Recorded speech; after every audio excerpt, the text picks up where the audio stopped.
നമസ്കാരം. ട്രംപിനെ ബ്രിട്ടൻ പുറത്താക്കി. ട്രംപിന്റെ ചെയ്തികൾ എന്ന് പറയപ്പെടുന്നത് ലോകരാജ്യങ്ങളോട് യുദ്ധം ചെയ്യുക എന്നുള്ളതാണ്. എന്തൊരു നേതാവാണ് ഈ അമേരിക്കൻ പ്രസിഡന്റ് ഡൊണാൾഡ് ട്രംപ്! ഇങ്ങനെ ഒരു യുദ്ധക്കൊതിയൻ വേറെ ഉണ്ടാകുമോ എന്ന് ചോദിച്ചാൽ വേറെ ഒരു രാജ്യത്തും ഉണ്ടാകില്ല ഇങ്ങനെ ട്രംപിനെ പോലൊരു ഭരണാധികാരി. ജനാധിപത്യ സംവിധാനങ്ങളെ മുഖവിലക്കെടുക്കാത്ത, ജനങ്ങളുടെ പ്രശ്നങ്ങളെ, പ്രതിസന്ധികളെ കാണാത്ത, ലോകരാജ്യങ്ങളോട് നയതന്ത്ര ബന്ധങ്ങൾ സൂക്ഷിക്കുവാൻ കഴിവില്ലാത്ത ഒരേ ഒരു നേതാവ്. തന്റെ രണ്ടാം ഭരണത്തിന്റെ 1-ാം വാർഷികത്തിൽ ഡൊണാൾഡ് ട്രംപ് നൽകുന്ന സൂചന എന്ന് പറയപ്പെടുന്നത് യൂറോപ്യൻ സഖ്യത്തെ എതിർത്തുകൊണ്ട് തന്നെ ഗ്രീൻലാൻഡ് വിഷയത്തിൽ മുന്നോട്ട് പോവുക എന്നുള്ളതാണ്. തന്റെ ഒരു വർഷക്കാലത്തെ ഭരണ നേട്ടങ്ങളെ കുറിച്ച് വാചാലനായിട്ടുള്ള ട്രംപ് സ്റ്റാർമർ അടക്കമുള്ള, ബ്രിട്ടന്റെ ഭരണാധിപതി കെയർ സ്റ്റാർമറോട് ആവശ്യപ്പെട്ടത് ലണ്ടനിലെ കാര്യങ്ങൾ ആദ്യം നേരെയാക്കാനായിരുന്നു. കാരണം ലണ്ടനുമായിട്ടുള്ള പ്രശ്നങ്ങൾ, ബ്രിട്ടനുമായിട്ടുള്ള പ്രശ്നങ്ങളിലൊക്കെ ഇടപെടുന്ന, അല്ലെങ്കിൽ ഗ്രീൻലാൻഡിന്റെ പ്രശ്നങ്ങളിൽ ഇടപെടുമ്പോൾ ആദ്യം നിങ്ങളുടെ ലണ്ടനിലെ കാര്യങ്ങൾ നേരെയാക്കിയിട്ട് വരും, അതിനുശേഷം നമുക്ക് ഗ്രീൻലാൻഡിനെ കുറിച്ച് സംസാരിക്കാം. കഴിഞ്ഞ ദിവസമൊക്കെ വൈറ്റ് ഹൗസിൽ തന്റെ ഭരണ നേട്ടങ്ങൾ ഇങ്ങനെ വിളംബരം ചെയ്യാൻ വിളിച്ചു കൂട്ടിയ പത്രസമ്മേളനത്തിൽ വെച്ചായിരുന്നു ട്രംപ് ഇത്തരത്തിലുള്ള അഭിപ്രായ പ്രകടനങ്ങൾ നടത്തിയത്.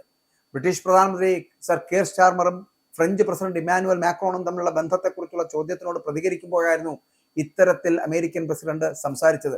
അവർക്ക് അവരുടെ രാജ്യത്തെ കാര്യങ്ങൾ നേരെയാക്കേണ്ടതുണ്ട് എന്ന് പറഞ്ഞ ട്രംപ് ലണ്ടനിലും പാരീസിലും നിറയെ പ്രശ്നങ്ങൾ ഉണ്ട് എന്നും പറഞ്ഞു. അപ്പോൾ ഇരു രാജ്യങ്ങളും കുടിയേറ്റം നിമിത്തം ഗുരുതരമായിട്ടുള്ള പ്രശ്നങ്ങളാണ് അനുഭവിക്കുന്നത്, അഭിമുഖീകരിക്കുന്നത് എന്ന് ചൂണ്ടിക്കാട്ടിയ ട്രംപ് ബ്രിട്ടനിലെ ഊർജ്ജക്ഷാമത്തെക്കുറിച്ചും വളരെ കൃത്യമായ ഒരു പരാമർശം നടത്തി.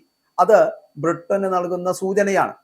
നിങ്ങളുടെ കാര്യം ആദ്യം ചെയ്യൂ, അതിനുശേഷം മറ്റു രാജ്യങ്ങളുടെ കാര്യങ്ങളിലേക്ക് കടന്നാൽ മതി എന്നുള്ള സൂചന.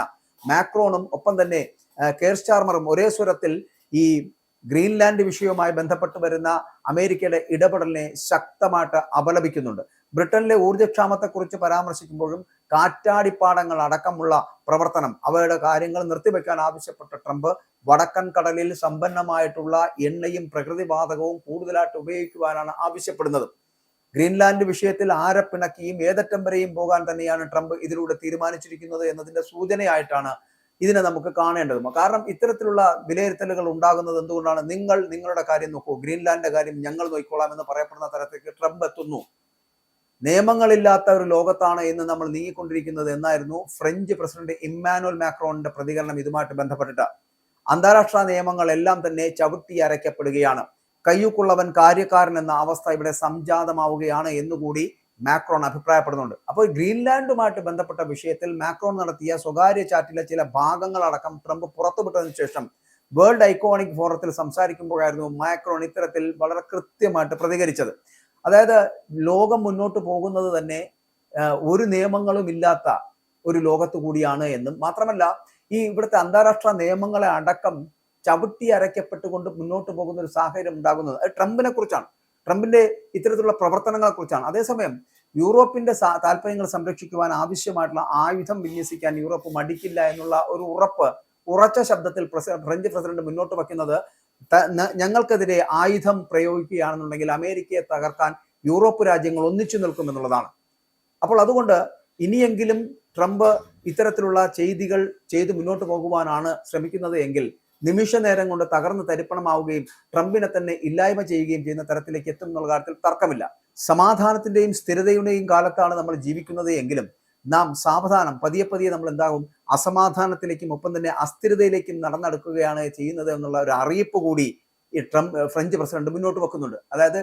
താരിഫുകൾ ചുമത്തി യൂറോപ്പിനെ ദുർബലപ്പെടുത്തുവാനുള്ള ശ്രമം ഉപേക്ഷിക്കേണ്ടത് ട്രംപാണ് എന്നും, മാത്രമല്ല സിറിയയിലും ഇറാനിലും ഒക്കെ ഒരേ മനസ്സോടെ നമ്മൾ മുൻപോട്ട് പോകുമ്പോൾ ഗ്രീൻലാൻഡിന് എന്തിന് ഒരു പ്രശ്നം സൃഷ്ടിക്കണമെന്ന് മാക്രോൺ നേരത്തെ തന്നെ ട്രംപിനോട് ചോദിച്ചിരുന്ന ഒരു ചാറ്റ് ഉണ്ടായിരുന്നു, ഒരു മെസ്സേജ് ഉണ്ടായിരുന്നു.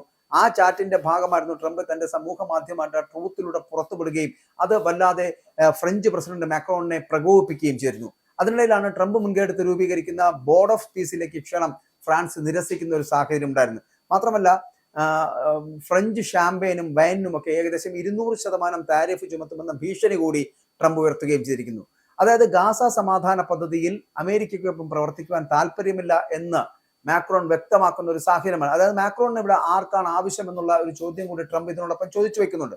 അപ്പോൾ ഇവിടെ ഒരു രാജ്യത്തോടും നിയമപരമായിട്ടോ അല്ലെങ്കിൽ ജനാധിപത്യപരമായോ പെരുമാറാൻ കഴിയാതെ പോകുന്ന ഒരു ട്രംപിനെ കാണാൻ കഴിയും. സത്യത്തിൽ ട്രംപ് ഒരു ഭരണാധികാരിയെ അല്ല, അധികം വൈകാതെ അധികാരത്തിൽ നിന്ന് പുറത്തു പോകുവാൻ സാധ്യതയുള്ള ആളാണ് എന്നായിരുന്നു ട്രംപ് പലപ്പോഴും ഈ മാക്രോണിനെ കുറിച്ച് പറയുന്നത്. ഇത് പാശ്ചാത്യ സഖ്യത്തിൽ വിള്ളലുകൾ വീഴ്ത്താൻ തുടങ്ങുന്ന ഒരു സാഹചര്യത്തിലേക്ക് എത്തുന്നു എന്നതിന്റെ സൂചനയാണ് ഇതുമായിട്ട് ബന്ധപ്പെട്ട് പറയാൻ കഴിയുന്നത്. അതുകൊണ്ട് പാശ്ചാത്യ രാജ്യങ്ങളെ ഏതെങ്കിലും വിധത്തിൽ പ്രകോപിപ്പിക്കുന്ന തരത്തിലേക്ക് ഇനിയും ഇത്തരത്തിലുള്ള സമീപനങ്ങൾ ട്രംപിന്റെ ഭാഗത്തുനിന്നും അമേരിക്കയുടെ ഭാഗത്തുനിന്നും ഉണ്ടാവുകയാണെങ്കിൽ അമേരിക്ക ഒറ്റപ്പെടുമെന്നുള്ള കാര്യത്തിൽ തർക്കമില്ല. ഇത്രയും നാൾ കൂടെ നിന്നവരടക്കം നാറ്റോ രാജ്യങ്ങളടക്കം ചിലപ്പോൾ പിന്മാറുന്ന ഒരു സാഹചര്യം ഉണ്ടാക്കാം. പക്ഷേ യൂറോപ്യൻ രാജ്യങ്ങൾ വളരെ ശക്തമായി തീരുമാനമെടുത്തിട്ടുണ്ട്. വളരെ കൃത്യമായി, അതായത് ലോകരാജ്യങ്ങളോട് യുദ്ധം ചെയ്യാൻ എത്തുന്ന ട്രംപിനെ തകർക്കുക എന്നുള്ള ലക്ഷ്യത്തിലേക്കാണ് അവർ എത്തുന്നത്. അതുകൊണ്ട് തന്നെ ട്രംപിന്റെ പ്രസ്താവനകളെ ബ്രിട്ടൻ ചവിട്ടി പുറത്താക്കുന്ന ഒരു സമീപനം സ്വീകരിച്ചിരിക്കുകയാണ്. കെയർ സ്റ്റാർമറോടും ഒപ്പം തന്നെ മാക്രോണിനോടും നടത്തിയ പ്രസ്താവനകൾ എന്ന് പറയപ്പെടുന്ന ഇമ്മാനുവൽ മാക്രോണും നടത്തിയ പ്രസ്താവനകൾ എന്ന് പറയപ്പെടുന്നതിനെ അവർ രണ്ടുപേരും, ഫ്രാൻസും ബ്രിട്ടനും തള്ളിക്കളയുകയാണ്. ട്രംപിനെ ഏത് രീതിയിലും പുറത്താക്കുക എന്ന് തന്നെയാണ് ബ്രിട്ടൻ സ്വീകരിച്ചിരിക്കുന്ന നിലപാട്. അതുപോലെ തന്നെ ലോകരാജ്യങ്ങളോട് യുദ്ധം ചെയ്യാനെത്തുന്ന ട്രംപിനെ തകർത്ത് തരിപ്പണമാക്കുക എന്നതിനപ്പുറം അതിൽ കുറഞ്ഞതൊന്നും ചിന്തിക്കേണ്ട എന്നുള്ള രീതിയിലേക്ക് ഇമ്മാനുവൽ മാക്രോണും എത്തിയിരിക്കുന്നു.